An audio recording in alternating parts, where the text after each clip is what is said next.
Dito muna tayo sa presyo ng manok sa Guadalupe Market. Naku, sumipa pa ng 50 pesos per kilo. Detalye na balita mula kay Giselle Ricoport, RH15. Giselle, good morning. Good morning, Kuyang Angel. 50 na ang itinaas ng manok kada kilo dito sa Guadalupe Market sa Makati City sa nakalipas na isang linggo lang.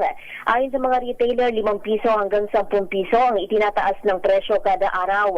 Mabibili ngayon sa 220 pesos ang kada kilo ng whole chicken, habang 230 pesos naman ang kada kilo ng hita, pakpak, pitso dito sa pamilihan. Tumaas din nila sa 180 ang kanilang puhunan mula sa 150 pesos noong isang linggo lang. Umiinda ang mga retailers sa sobrang tumal ng bentahan, lalo pat nagsisimula na ring bumaba ang presyo ng mga gulay. Hindi naman nila maipaliwanag kung bakit ganito kamahal ang presyohan, bukod sa tumaas din daw na transportasyon dahil sa taas presyo sa mga produktong petrolyo. Ito si Giselle Ricoport para sa DZRH sa Pilipinas, una sa Pilipinas.